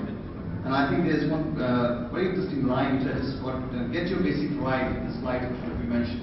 And I think that's where the trouble is happening. So we are talking about people. I just showed you one of the real example working for one of the ministries and coming up with the trends what is really happening around the globe in terms of the social security. Now, social security, if you see in the Mauritius context, there's a long queue of people which are waiting, and we all somewhere or others are linked to it. But what is really happening? How can we really make the life of the customer at ease? And the technology is one of the things that we talk about. How can we go close to be our customer when we talk in the private sector? Because we are becoming very competitive, we need to become more innovative in terms of the way we deliver our services. And at the same time, how can we gain more competitive advantage, knowing that there are quite a huge competitions between the different sectors. So when we talk in terms of like, how can we really facilitate the life of citizens? If we talk about, I think government have done a fantastic role in terms of coming with the e-services which is coming up, government portals which are coming up, and how can I facilitate the life of a citizen, a normal person sitting from his home, and he can navigate and can just do some sort of transition-based activities from his home itself. So that's a fantastic move, and I think it's going to take a bit of time. It's going to take a type of a culture to incorporate, but gradually we see if it really picks up. So we are going to have a digital island where services are available at your home. We are talking about the fiber connectivities across the islands. We are talking about increasing our broadband speeds. I just share my experience. I think I worked with Dan in the past. I'm still working, and Sulin, I work with her also. I think one of the things when we commonly discuss around like that, I think one of the things last week which we were sharing, like the government has a vision, like we talk about the literacy, about the young generation which are coming up, in terms of having more literacy around the computer side. Now we are talking about like, there was one thing which I just call it like genetic makeups. We call it like genetic makeups in terms of like what we are really recording in terms of our young generations. Because tomorrow they are going to live in that environment where they have 3 or 4 devices and they're going to make the best use out of it. Smart technology, if we talk about, if I just try to bring up in terms of the app side of it, I think Dan just very well said, we have with a population of 1.2 to 1.3, let's assume that way, the penetration of the mobile devices are more than 1.5 million. We're talking about 500,000 plus people who are using the smartphones. So if you are using those devices, I think the organization are seriously considering how can we really make use of those devices to accelerate their business operations. With that in mind, I think there is something which is also called in terms of like this concern around the security also. So that's the areas that we have to be also be careful about. So I know the government is doing it their levels in terms of data privacy, data protections to ensure that okay, confidentiality of the information which are being stored or being pushed forward by the citizens is going to be deciding the right hands. I just show you another sort of example in terms of bringing up from the hospitality perspective or the financial sector's perspective. In the hospitality perspective, when I talk to top executives, one of the things that came back is in terms of tourism sectors where a lot of hotels are here in the market out there, and there's huge competition going on. And we know that the number of tourists which are coming is going down. What are we really going to be differentiator? Every hotel is publishing, every hotel has the sales agent sitting out. What I do different? How do I make the customer life more like I'm at a desk? You are at your home. And that's where when I talk to those executives, there are some of the things that they come up and they really talk about something very innovative. They talk about how can we really leverage on this technology, where we know that as a visitor who's coming to the Mauritius, as soon as he is then gone to the airport, he knows which hotels, what is the preference, what he really likes. We have those sort of analysis, which is called like guest history analysis. In terms of the financial sectors also, if we are talking about like, if I'm a buyer of one of those, let's say for example, when I was talking about this specific piece of work which is called digital strategy, and there was a specific piece of work which was targeted for the insurance sector. And what it really brings forward is in terms of like how insurance sector is making use of the IT to be more competitive. And seriously speaking, what really come out is in terms of those emerging technology which has been global right now, social media has been one of the things which we talk about, like pervasive computing in terms of the demand, intelligence behind the data, but what we hold is one of the key areas that have been coming up. So when I talk to some people, we have a fantastic pool of the sales and marketing team which are doing, but what is happening, for example, if I am launching a particular product, it's very easy for the other similar type of company to copy and just deliver it. So where do I really make a difference in my service? I think it's called intelligence, where you just touch the heartbeat of the customer and you know what really his demands are. So if I know if I'm coming for an insurance policy for one particular product and I'm going for the next time to ask for the second, the system intelligence together with the human intervention becomes so smart enough to offer me the best deal. And that's where it comes back to me that to say, oh, you are our existing customer, you can elaborate with this in the service. And that's really what's happening, and people are really talking about it in the local context. Coming into terms of cyber security, I think cyber security is something which we really feel is a call right now. I was talking to one of the top executives of the Siemens and HP technologies. While in discussion they were talking to me that, guys, you are living in the island, that's fantastic to say that, but you do global business. And being part of the global business, you need to align to those global standards. And when we talk about the global standards, you need to move in terms of making sure, if you see in terms of the offshore market that we have out here, make sure the information that you are handling is really secure enough. I'm sitting some part in the US or UK, and I don't know, you are handling my information. The team which are working on this information, what is their background checks in terms of their handling the information the right way? Because mobility in terms of one company to another company is quite easier. So what leverage you are going to have in terms of securing that piece of information? So those type of key questions keep on coming up and cropping up in terms of the mindset of like what we really need to do. So what we thought about is like that, typically when I see that it was like global IT trends from the perspective of audit and assurance, I bring it in the perspective, the consultancy perspective where I say, guys, don't look security as a threat. It's basically the protection of your own environment and giving you some peace of mind so that you can sleep well back at your home. And if that comes into mind, like for example, like when we talk about like cyber securities and cyber stress, what we are talking about out here, we do volunteer like awareness sessions for the government institutions we already started. We are doing the private institutions, call them, and we go back to the basics.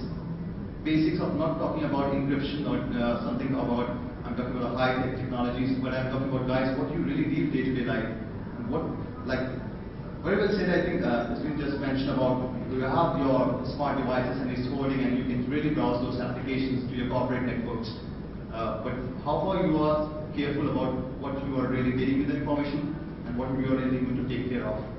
So technology also is coming up with some sort of smart mind. So for example, if I lost my particular device, what can I really do? It can swipe off my data immediately within certain notifications. Banks have the same thing. Intelligence are sitting behind it. Somebody is trying to bypass or somebody is trying to hack those. It really lock and just really monitor in terms of which particular IP, who is really trying to access this piece of information. So we have done some things we call like this called the simulations, the simulation buildings which we talk about. Like guys, let's talk about reality side of it. There was a conference which I was talking about, and what we shared out in that particular conference. Forget about the high-tech concept of the securities. Now you are using it specifically, everybody is using some sort of device, and what we did, was simply a case for it, it's like that, connecting some of the applications out here, and we've been able to showcase in terms of like, guys, I can read your data from your device. So what protection are you doing for your own device? When you leave your car, you lock your car and you make sure that's been locked properly. So same thing is for your devices too. So those are the things which are happening. Some of the things which I also just talked about, like I think it's very well mentioned by Dan. I think we were a part of one of the engagement which was like, maybe I can a part of it to share that. Which is called the security assessment of the state of security in the businesses in Mauritius, which is like, what do we see? What do the organizations think about security? Okay, one side is the business, which is like we have to really accelerate our business. But have you really thought about the information that you are dealing with your customers and your clients? So how far you are really considering security in your business strategy? And it's been done quite a wide study, a across different industry groups. And we came out very strong in terms of like, yes, people are concerned about it, people really think about it, but people believe that it's not happened so far, so why do I care? So it's more of a reactive measures which comes up. So people are not really thinking about, let me put some safeguard today to protect my tomorrow operations. And that's what we say that when we look at typically at that particular things, we talk about cyber awareness, skill awareness around people to know. And skill awareness in terms of like the basic fundamentals can be really a catchy point in terms of securing your own institutions. And that's where the college will, because if you see 90% of the securities flaws, or I can say the attacks or some sort of leakage which happens, it's basically from the internal people. So how can you really take care of those particular protections today? I think I've talked about quite a lot of things out here, maybe some mismatch in terms of the mixing of the government and the private institutions out here, but I thought that's very important to bring out inside. But logically speaking, one of the concerns when you talk about the local context, I'll be honest to say that, fine, we are not yet ready yet in terms of those broadbands, in terms of those making the best use out of the device, but there is a strong demand. How can we really make use of it? Those technology. How can we really move to the next step? And I think the institutions and organizations are really taking care of it, because when they go out to the international forums and they see those things happening out, they come back and they ask this question to their CIOs. Why are we doing this? So this is really happening, the trends, and that's all I have to share. I hope you get some sort of insight of what I share about. Thank you. Vikash, thank you so much. I think my takeaway from which is very fascinating is actually challenging us as leaders, especially from a finance profession. When you think about what Vikash is about, our readiness of our business model going forward. Our customer of tomorrow will be very different from our customer of today. It's going to be technologically minded, and how ready are we to respond to their needs? I think the quicker we are, I think that's where there's going to be opportunities, but you very beautifully encompassed it with the security measures that surround this new business model. Now, ladies and gentlemen, it's that part of the agenda where we're going to question and answers, and I think Pana will take it from here, and I will be happy just to walk around with the mic, and feel free just to make it interactive. Thank you. Thank you, Rajiv. Well, thank you very much for the members of the panel for their very good insight from what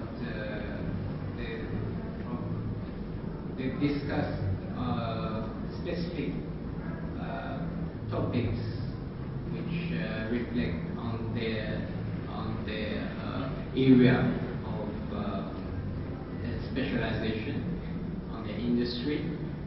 Dan, on my right, has covered the aspects with respect to government policy, how government is approaching all those challenges with respect to technology, with respect to mobile applications, with respect to mobile communication.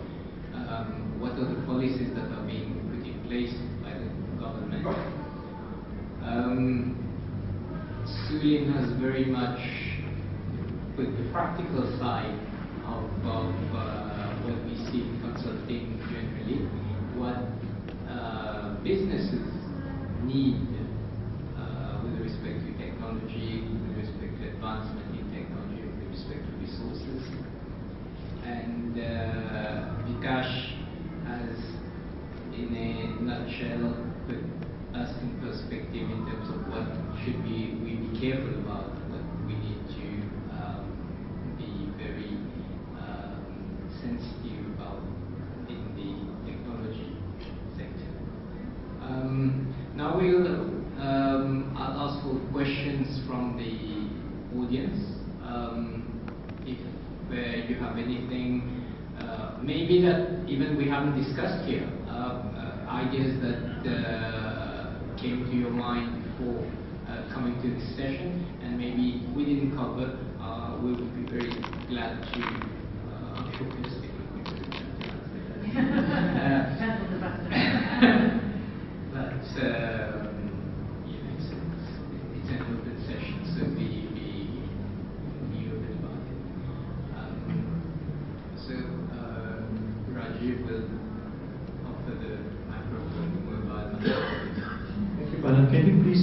yourself first.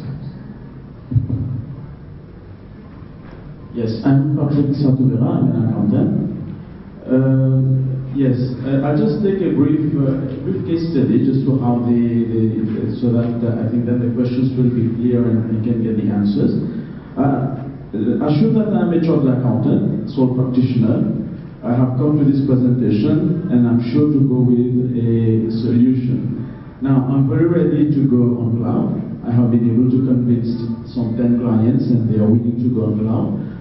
And now what I do is that I don't have the need to invest in the private cloud. I look around Mauritius very closely.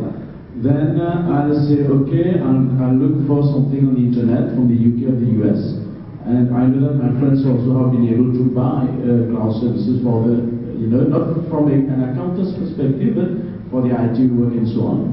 But I am a member of the Institute of Chartered Accountants. I'm bound by confidentiality and all this. I've taken my professional indemnity insurance. But then I say, okay, I'll go on to buy the cloud services from the UK. There is a disclaimer there on the site. But in any case, then I say, okay, it's not a problem because now I'm ready, from what I've heard here, there is enough security and so on. And then I start my business, I put my accountant's work on the internet, on what I have bought, and there is no risk from my side, okay? Now, is it sufficient? Will I be having problems with the NCB or from the Data Protection Act and so on? This is my question, thank you.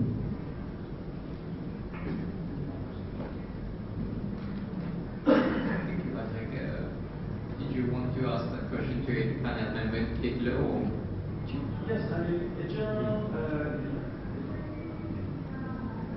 it will require probably the input of previous people. For example, in the UK, how they do it, because I think this is how then this gets blocked in a certain way. I want to differentiate myself, I want to go on cloud, so that I'm very quick, and I'll be having clients who will be accessing the data, and I'll be working on it, okay? And it will cost me less, and people will like it also because people are becoming more IT concerned and so on.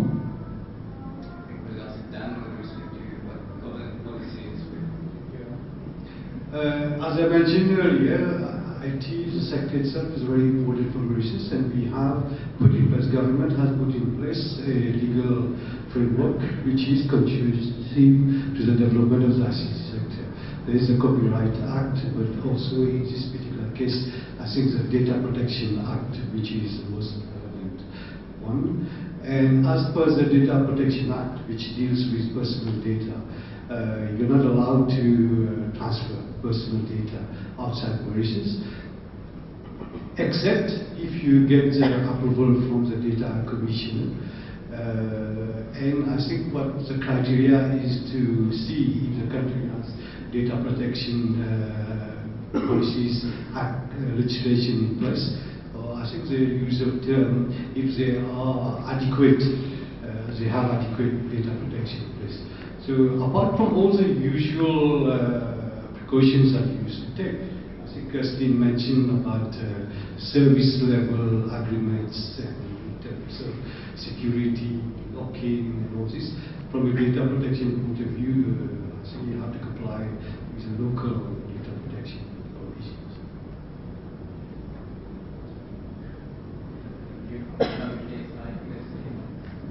Yeah, obviously I don't know the specifics of Mauritian law, but I know certainly data protection is always an issue and cloud providers there in terms of what they're prepared to share, what they're prepared to guarantee in terms of jurisdiction. And there's a lot of cloud providers obviously in the UK that will comply with our data protection law, and they'll make sure the data is held in the right jurisdiction, so that organisations aren't compliant, because you have still got the liability and responsibility to comply with that. Obviously that's the same here in Mauritius. I don't know any more about the detail of the law.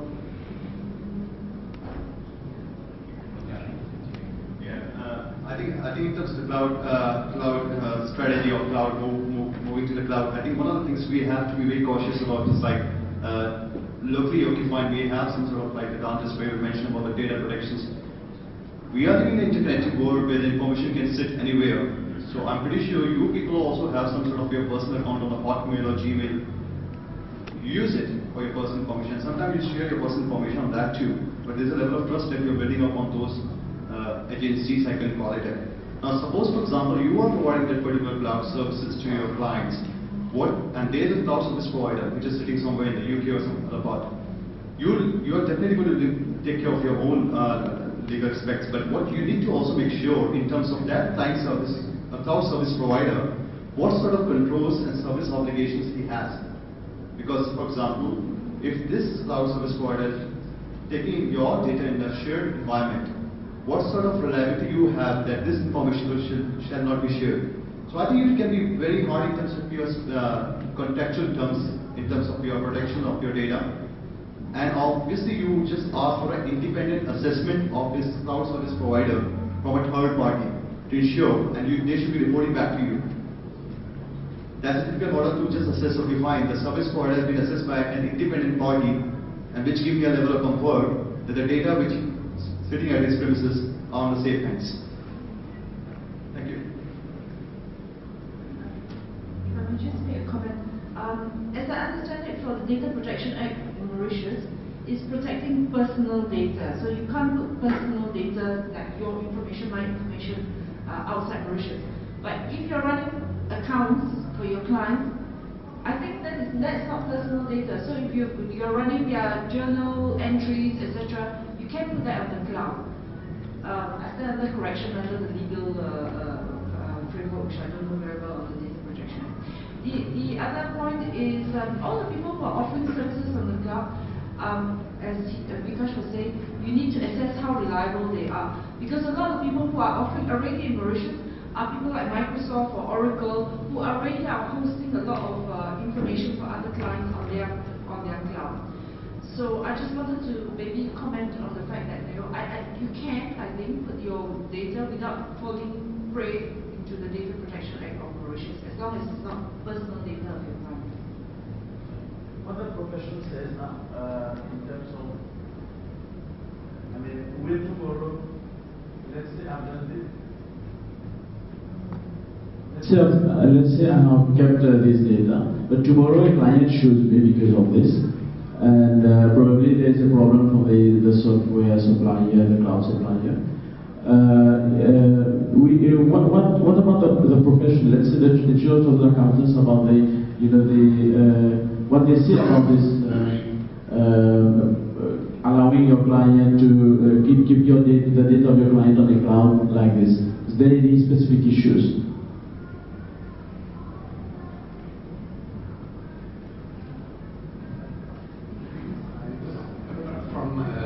From what I understand, you're saying if there is some sort of corruption of the data, client's data, so what's the repercussion on you personally? I mean, on the firm or you personally as an accountant?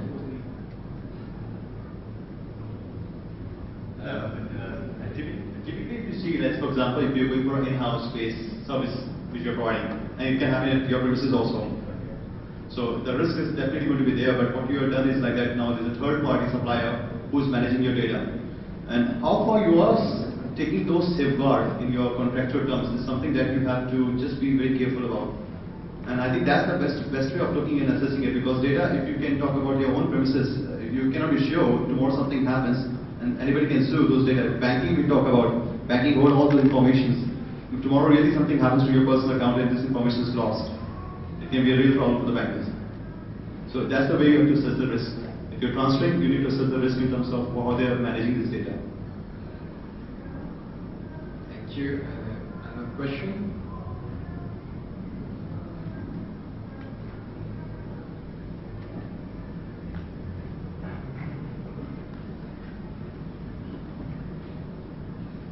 I'm Kamal Sadia. I'm just following on what Patrick said. Two issues that we have been experienced there would be the duty of confidentiality that we accountants are bound to comply with. And what happens if the data is taken up by anybody else who either an attack or whatever first? And secondly, you already said that we should refer to an independent assessor for the security. Now, formally, I think everybody would have said that the US government agencies would have been good benchmarks. If you see what they've done recently, snooping into other people's accounts. Who is a good independent assessor? And how do we rely on these guys? How do we know they are really experts who know what they are doing?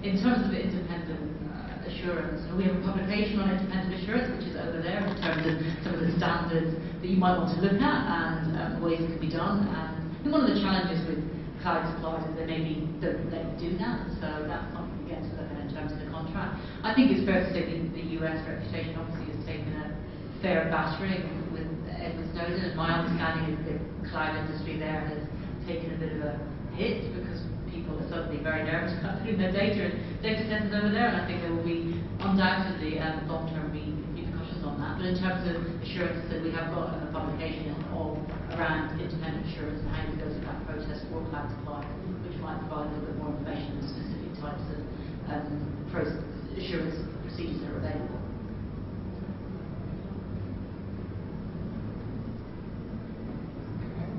I think we got around your question, isn't it? I think there's no right answer to it at the moment. It's just a question of judgment. We come back to auditors, but I think as an auditor, I would say there is no right answer to that.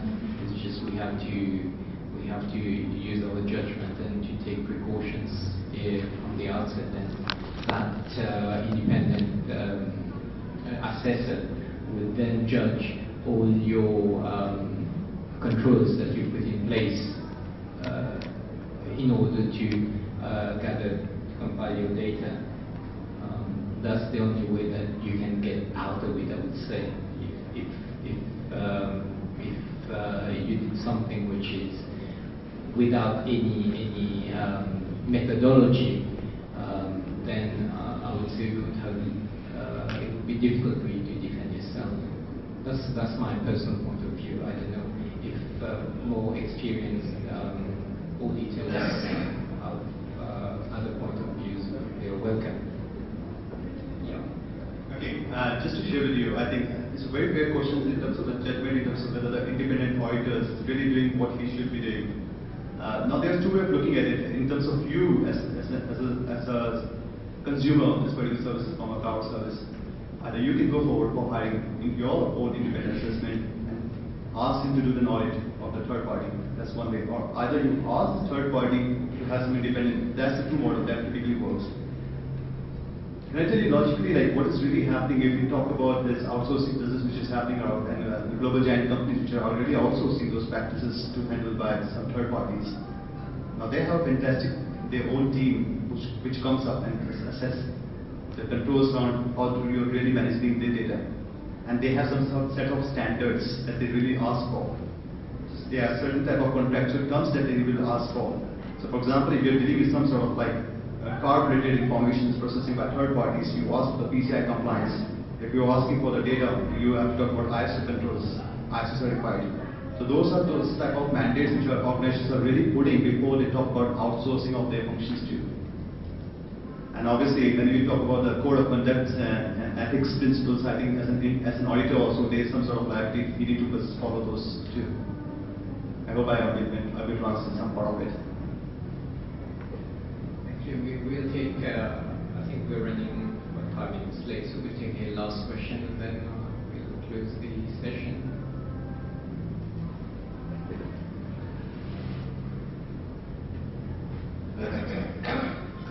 My name is Yao. So on the slides we've seen how fast the technology has been growing, and my feeling is that security around the technology has not been growing as fast.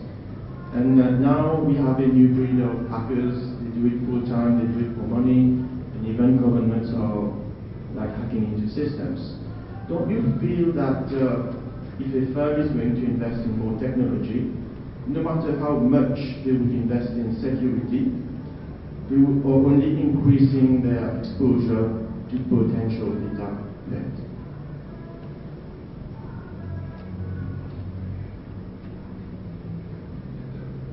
Before answering your question, can you? Yes. Before answering your question, quite interestingly, the other day I was watching a program, and you know what hacking is? Hacking is opening a device to improve it, and I was quite amazed by that definition. It's not using it for the wrong reason. In fact, it's opening a device for improving the device. But with respect to your question, I'll pass it to Christine. No, that's an interesting question and observation. I think we had a round table with some board members of FTSE companies, very large companies, talking about exactly this point. And what they're really grappling with is how do you embrace the opportunities while doing it in a secure way, and trying to find ways of balancing. Security is always a balance. You know, to be completely secure, you've got to lock everything down. If you're not going to lock everything down, you've got to kind of find a balance and a midway of accepting some kind of risk and understanding that risk and managing that risk, while also enabling you to use that technology. So it's about trying to, this is what we're talking about in our audit insights, but we're trying to integrate thinking about security into thinking about how you're going to try and exploit this technology, not come to it at the end and get to the end and think, well, how do we now secure it? It's trying to embed thinking about these things in the very beginning of thinking about exploiting technologies. But it's also true to say that a lot of weakness around security still is just in very basic human behavior, and we can put as much technology as we want, but people click on links or people, lose devices, but that's still in practice where so many of the problems and errors come. So the technology can get more complicated, we put more and more security, but it's still about trying to change behavior, trying to make people think a bit more differently when they get excited and do new technology and do all these things, trying to think about some of the security aspects as well, and not just go for functionality and ease of use and all the good exciting things, but trying to embed security a little bit more in the way that we think about these things.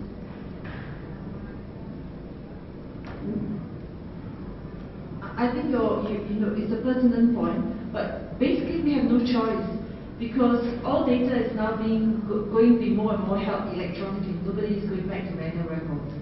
So we just have to do our best to try to protect it. And I know I had a meeting with one of the large vendors recently, Big Group, I won't name them, but they're Big Group.